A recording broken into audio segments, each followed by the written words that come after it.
Welcome back to the workshop, guys. Thanks for joining us again today. So, as promised on our essential skills, we are moving things up and we're going to start doing some tooling. So, first up is the Hot Chisel.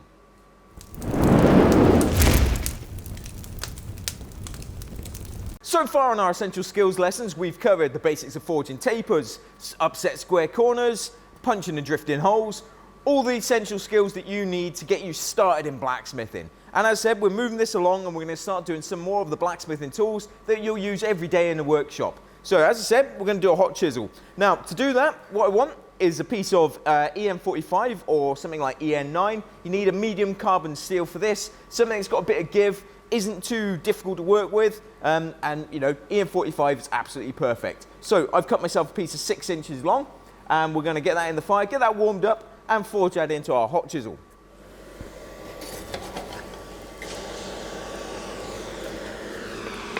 Okay, so EN45 is a medium carbon steel. It's quite often we use it for doing knives, things like swords, and I use it in the workshop for making tools. Now, because it's a medium carbon steel, I can't get it as hot as I can with mild steel, so I can't forge in those upper bright yellows and into a white. I'll simply burn my piece of steel. So I need to keep an eye on it in the forge, warm it up to somewhere like a nice bright orange, and I'm also going to step up my hammer. I'm going to use a 3-pounder for today to actually draw that out, rather than using my power hammer. Okay, so my bar is nice and hot. Now the first step that I want to do is forge this from a round into an oval, so it fits in my hand a bit better, and also gives me a bit of directional control then. Ooh. Okay, so I've cooled down a little bit there, time to go back in the forge. Now the advantage of having an oval chisel over a round one is, of course, you know which way the blade is going to be facing. You don't want round tools, because they will just twist in your hand. So I'm going to spin that around, let's get it back warmed up. Okay, so I'm going to do the same again. Move my tongs back a little bit.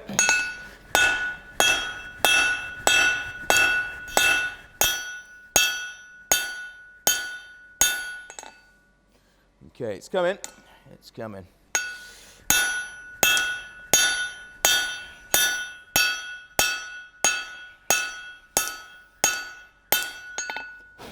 Okay, this is forging down to roughly 20 mil thick.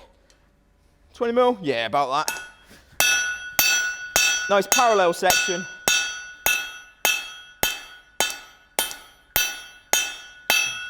It's also stretched out a little bit.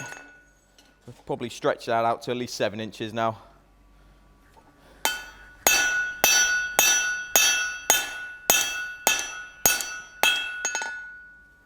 Twist in there. So if I compare that to my other hot chisel, which I've thrown behind me, I could go a bit thinner if I wanted to. I think I will actually. We'll forge it a bit thinner. This one's a little bit too long for me. The longer they are, obviously the further away your hand is, which is good because you don't burn your hand as much, but then you lose some control. So I prefer to get a bit closer to my work.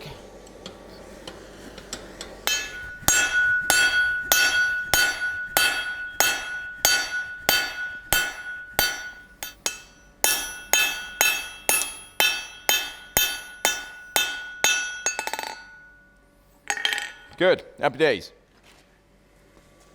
Okay, so we forged our round bar down to our chisel section. It's roughly 30 by 15 and I've stretched it out to 7 inches. This is now ready to forge chisel taper on the business end, and we better get it warmed up. Right then, so I elevating my bar up off my anvil, creating an angle, and I'm going to do the opposite with my hammer as well. So we're pinching that piece of stock, forging it down.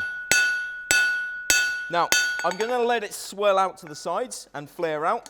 That way I get a wider chisel face when I'm finished. So after that heat, you can see that I've tapered down, it's flared out a little bit. I don't want that to stretch too much. I don't want too wide a chisel face.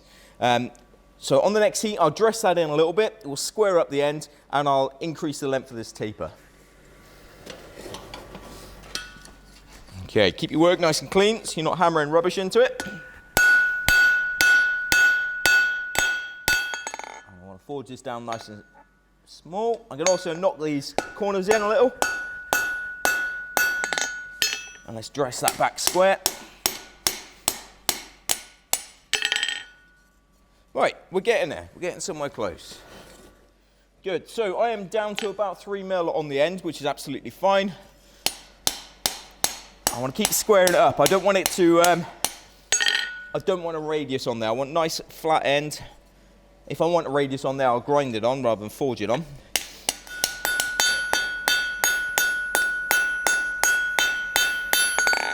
There we go. So I've managed to widen my blade, wider than my stock. I'm down to at least 40 mil wide on my cutting face.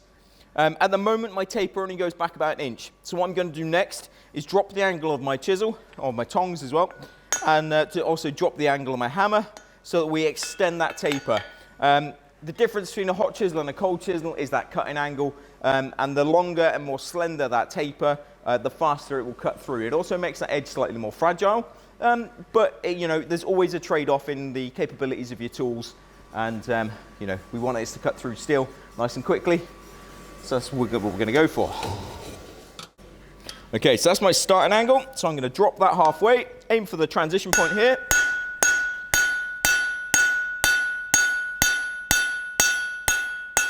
And then work down to the edge. Right, so I forged the basic profile of my hot chisel. Pretty happy with the overall shape.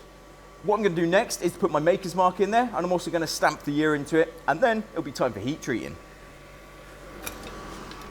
Okay, so nice and hot. Put my maker's mark. It doesn't want to be too close to the back end because we're going to grind that. There we go. Right, now I need some number stamps.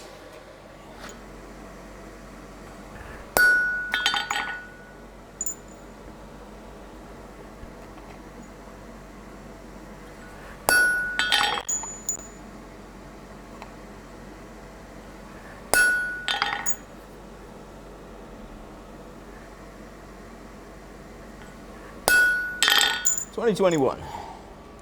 Well, that's the hot chisel forged. What we've got to do now is heat treat it. Now, if this was a cold chisel, we'd have to harden and temper it. But because it's a hot chisel and it's coming into contact with hot metal continuously, you'd ruin any temper that you put into it. So what I'm going to do instead for this one is simply to normalize it. Now, normalizing, all I need to do for that is warm it up to a nice consistent orange, and then I'm going to leave it on top of the bed of coals next to my fire and let that air cool. That will soften it slightly, which will make it easier to grind bevels on there and also easier to grind the back end, while not making it, you know, too hard or too soft. Okay, so I'm going to start off warming up the back end, and then when that's up to temperature, I'm going to spin it around and we'll get a nice heat on that front end too. Right, we've got a nice heat on the back end. Spin this around, get back in the forge. Now, the colour you see on screen is different to the colour that I can see in person. It's just the way of film. But I want this up to a nice, consistent, even, bright orange.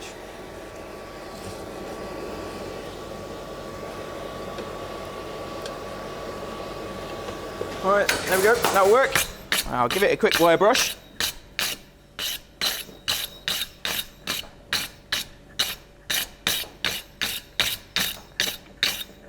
Okay, I'm just going to leave that on the side of my fire to cool down.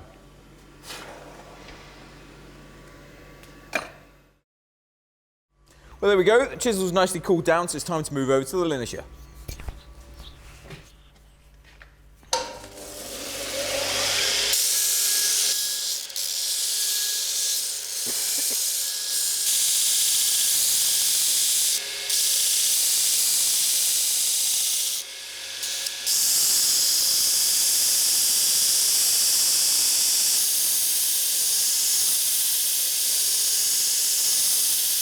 Okay, so I've put a prep on the back end, a bit of a chamfer around that, so that as I'm hammering it and it tries to mushroom, I've got a little way to go before I need to dressing it again.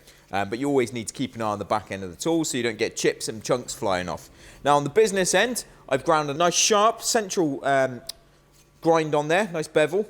What I'm also going to do is put a secondary bevel on, 90 degrees to the first one, but only on one side. So as I'm chiseling into my work, I can actually cut sideways into the cut as well, which is quite handy sometimes for a lot of hot work. So we'll just dress that quickly.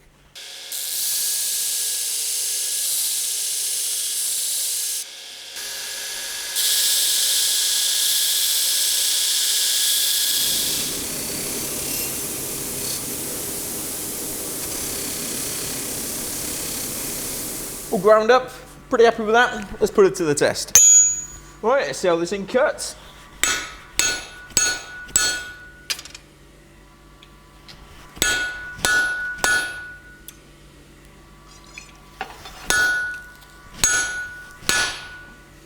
Doing the job nicely.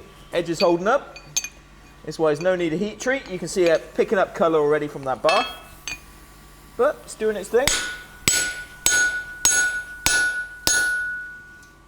Remember to keep your edges cool. You don't really want to be doing more than 5 or 6 hits before quenching the edge. That's why it's good to have your Bosch nice and close.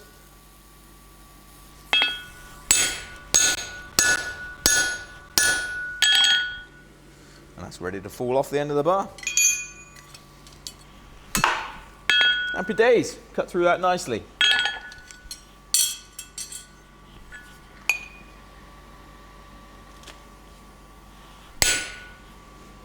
Now the advantage of having such a nice wide chisel, you can do a nice long cut in your bar. And this nice sharp edge here allows you to get a nice sharp transition on from the parent stock to the split end. So yeah, does the job nicely. Well, there we go guys, there's a finished hot chisel. As you saw, it does the job nicely. The edge is holding up, as it should. You keep your edges cold in your chisels and they'll last for years and years. I've got some of these that I forged 10, 15 years ago and they're still working today. So, you know, make yourself some good quality tools and they'll outlast your lifetime. I hope you guys found that informative. Remember, as always, you can follow us on Instagram, support the channel through Patreon and help me make more videos for you guys. Remember to like and subscribe, but let us know what you think in the comments. Let us know what sort of tools you'd like to see us making next.